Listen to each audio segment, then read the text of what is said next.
Goes for goal and finishes off the PSG victory. Nuno Mendes est lancé, Nuno Mendes va vite, Nuno Mendes passe devant Quadrado, le tir, oh il est beau celui-là, le but de Nuno Mendes. You know the football, it is what it is. Le premier but de Ronald Colomboigny avec le Paris Saint-Germain, quelle joie. Hello and welcome to PSG Review, the show with as much perseverance as Leivin Kursava. Think of him what you will, but in 2021 he reportedly had commented on the various transfer rumors and then sporting director Leonardo wanting him out that Leonardo will leave before me, and not only was he right about that, with quite a margin being substituted in the late October in 2023, but he also outlasted people like Neymar Jr. and Marco Verratti, and I doubt that many would have made those bets at the time. Great to have you with me right now. My name is Mikko and PSG Review is in collaboration with Parisien Londoner. You can find and follow me online on Twitter at PSG Review Pod and Instagram and TikTok as at PSG Review. You can also now email me psgreview.podcast@gmail.com. You can also share the episode, subscribe to the series and rate as well as review. All this is very helpful, but how good does it feel to be back from the international break? Very good. That is the answer to this rhetorical question, and we have a great show in store. PSG women have been busy. They sorted out their route to the Champions League group stage and also beat Lille in the domestic league. We look at them and their forthcoming Champions League group later in the show, and of course we must start from Parc des Princes, rainy October early evening as RC Strasbourg came to town for a visit just days before the Champions League match against AC Milan. International breaks can feel quite long sometimes, and there's always a little bit of a concern there that some of the players will come back with an injury at worst or even fatigue from traveling and jet lag from crossing several time zones. During the first international break of this season, Marco Asensio got injured with the Spanish national team and he's been sidelined ever since. Now he's not far from being back, which is good news because he really had an interesting start for the season, but this time it was our young man in charge, Warren Zaire-Emery, who had a little bit of a knock. Nothing too bad, he should not miss much of football, but against Strasbourg he was unavailable. And players who were also given full rest for this match were Milan Skriniar, who up until this match had played every single minute of every match. Achraf Hakimi wasn't too far behind, he had played nearly every minute, but he too was resting, as was Manuel Ugarte, also absent from the starting lineup were Ousmane Dembele and Randal Colomboigny, but still pretty solid 11 with a little bit of an interesting formation to boot, as we had Donnarumma in goal, back three with Marquinhos, Danilo and Lucas Hernandez, midfield with Fabian, Ruiz and Vitinha, and on varying levels of going forward we had Carlos Soler, Lee Kang-in, Bradley Barcola and Kylian Mbappe. This was considerable rotation really, and often when PSG rotates to this extent it shows on the pitch, and at some point we do need to bring back the guys who could be resting because the backup just couldn't quite make it happen. This has been the case with many coaches and with many different players, but I'm happy to report that this was not the case this time around. To me, that was perhaps the most significant thing about this match. Finally, we're able to provide some rest for key players and still perform on a good level. PSG was clearly dangerous and Strasbourg was a step behind quite literally early on, a few times sort of sliding in or reaching for the ball in defense while the ball had already gone out of their reach and the only thing they hit was the player. This gave us first a free kick from a reasonably dangerous area. It didn't result in goal, but moments later something quite similar happened in the box, and that was then a penalty shot that was given, and Kylian Mbappe scored it with a powerful shot despite Strasbourg Belgian goalkeeper Marcel. So I think he's pretty good goalkeeper actually. He was diving well towards the ball, but the force was too much and it gave PSG the lead. Strasbourg was soon getting their goal, but VAR showed that Lebo Matiba had been ever so slightly offside and it didn't count, which was nice for us. Of course, a little mercy, I guess.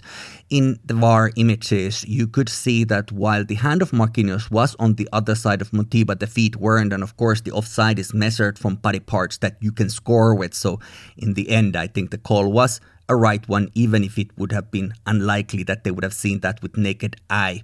The next goal for PSG had a little bit of the same issue actually, but again to our advantage. Kylian Mbappe had his hand in what would have been an offside position, but the feet were just about on the right side of the line and he prepared the chance where Carlos Soler could just tap the ball in. It seemed at some point that it would have been given as an own goal, but now it looks like at the end it was given to Soler, who, by the way, had a very good match. Last week I was giving you the PSG Reviews midterm assessments in the show, and I said that I'm not quite sure what the purpose or function of Carlos Soler is for us, but he certainly answered not just to my concerns, but of course those questions have been asked since he came. So this was a positive, and we will see if that form can continue. My guess is that Luis Enrique will give him more opportunities since they know each other from the Spanish national team already from earlier on, so we shall see how it goes. Carlos Soler has also had some rumors around him now, perhaps Premier League or even return to La Liga, but that is all just talk for now. But at least he has put his name on the table now. And of course, one match doesn't quite disprove all his previous underwhelming opportunities, but it's still a positive sign. And we do need players for all the matches during these times that are very congested, and especially now that he hasn't been selected to the Spanish national team. He's perhaps a little bit more fresh after the international break than many other players who have been traveling the continent, let alone the whole world. The third goal came sort of halfway of the second half, and it was pretty handy given go small passes type of football, and another somewhat sidelined Spaniard, Fabian Ruiz, finished that with a lovely chip, and he too was really great in this match. I think he might have been a little frustrated this season with his lack of opportunities, with our midfield on lock, with Ugarte, Emery and even Vitinha, but in a right playing style and formation, with the right players around him, Ruiz can really bring in a lot, and he's a good player to have. I suppose these two players gave Enrique something to think about. It's important to have the depth, which is more or less what Enrique has been saying and said even now in the post-match interview. The other positives from this match were Bradley Barcola. Let's start with him. He isn't a big muscular guy by a long shot, yet his skill and dexterity help him to come out of the duels with ball quite often. He also strikes me as fairly fearless. He will take both the knock and the ball, and he's quick both thinking and playing on his feet, especially early on. He was really great. And another player who I kept forgetting initially that he was there on the pitch, but he got into the match very well as it was going on, and that was of course Lee Kang-in. A bit of a slow start, sure, but some solid football as the match went on.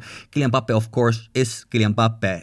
He got his goal from the penalty spot, but he was dangerous all the time. And what is happening now with him, especially Barcola on the pitch at the same time, is that Barcola is basically playing right there by the line at the side of the pitch where Mbappe used to be. So Kylian's starting point is a little bit more central in this type of formation. There's more support for him, and I don't think that we need to worry about him or his standard, his form too much. He is, in my opinion, the best there currently is. Mbappe took several knocks in this match, and I felt that he could have been substituted. Perhaps he should have been substituted off, but he wasn't. Strasbourg has a little bit of a history of unapologetically injuring our players and even cracking afterwards, but of course for them too, the staff and the players have changed a lot, so we can't hold that too much against them now. But they did play hard, as you do. There were moments when we were lucky to not lose our players to injury. When Mbappe took his last knock from behind, he was on the ground in certain amount of pain, but as it was happening, there was already an offensive double substitution in motion. Ramos and Barcola were heading out, and Dembele and Kolo Muani were coming in. This was around 66 minutes of play, and there's a chance that if the timing would have been slightly different, Mbappe would have been given some rest instead, but that didn't happen. I mean, I was thinking about the rest for his own benefit because he was taking hits, and as a French captain, he also plays a lot of minutes, almost all of them during the international break. We have AC Milan in a few days, and the season as it is isn't going to get much more relaxed at any point. Is he calling the shots and doesn't want to come off, or is Enrique just choosing against it himself without any external pressure? I of course can't know that, but I'm hoping there will be ways for him to rest before his body forces it to happen. Now on paper, Gonzalo Ramos didn't have an amazing match, and neither has the stats been earth-shattering for the whole early part of the season, but when you watch the match, like the one against Strasbourg, you see how much he works. His work rate is really great. He tracks back and helps defense, channeling his inner Edinson Cavani, and he works hard in offense also, but what I did notice for now is that there were a handful of situations in this match where the ball was delivered into the box, but he wasn't there. And there, of course, is where the ideal location for him is to be. I fear that the lack of delivery, which is understandable as it's still early days and the connections aren't flawless by a long shot, it has forced him to sort of outside of his usual area to impact the game a little bit more, so much so that when the ball then comes in, he isn't that well positioned to tap it in, rise to a header, or just smash the ball back to the net.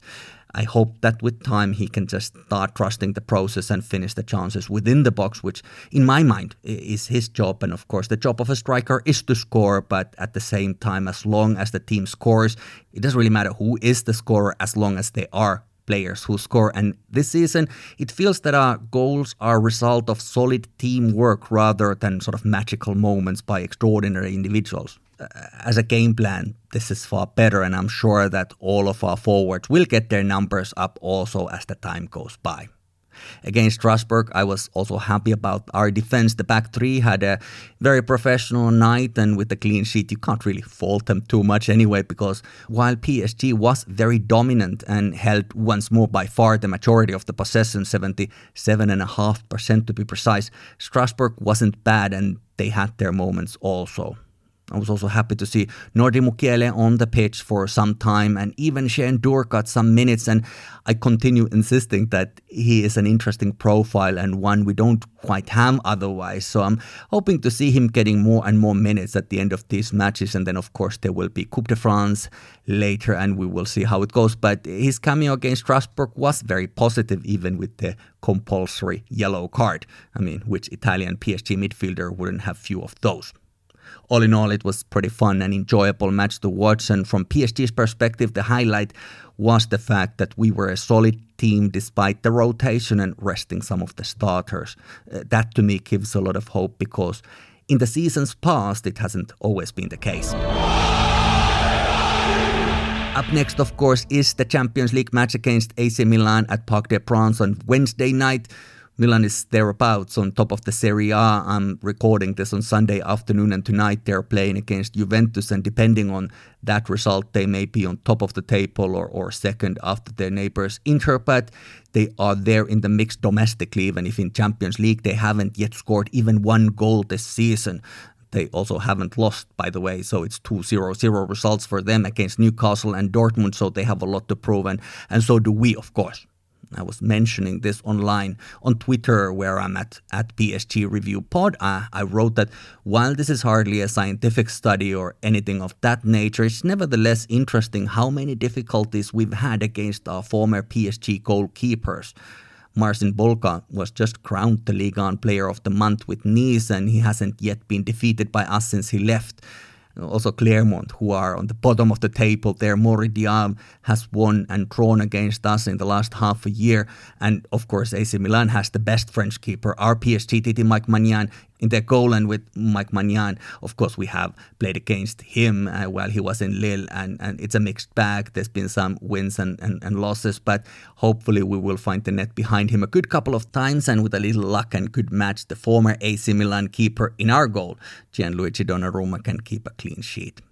After this round of matches, we have reached then the halfway of the group stage, and the second half will include two difficult but amazing, undoubtedly, inevitably, inescapably amazing away matches to Milan and San Siro, as well as Signal Iduna Park in Dortmund, and between those Newcastle will have to come to Park to hopefully taste their own medicine. PSG women have actually played 3 matches since the last time we spoke. One of them had to be interrupted due to reportedly some kids who were not let into the stadium to watch the match having their revenge by launching fireworks on the pitch. I was watching that from TV, pretty remarkable scenes there, but that match will probably be played later on again. There was also a solid win against Lille yesterday, Saturday, as I'm recording this on Sunday, like I said. This match ended moments before the Strasbourg match started, and 4 wonderful unanswered goals there, including the comeback goal of Marie-Antoinette Katoto. Then Sandy Baltimore, Tabitha Chawinga and Amalie Wang scored also got their goals. But the big news of the week relates to Champions League. PSG beat Manchester United with style at Parc des Princes on Wednesday evening and made their way into the group stage. You have to remember now that in women's football, only one French team, the previous season's champion, gets there automatically to the group stage, and the second and the third one have to qualify with an additional round, and PSG made their way there, as did, by the way, against all odds, Paris FC, by the way, and they knocked out the Champions League finalist from no more than a few months ago, that's Wolfsburg. The group stage draw was also held, and PSG will be meeting the German champions Bayern Munich, Amsterdam Ajax and AS Roma.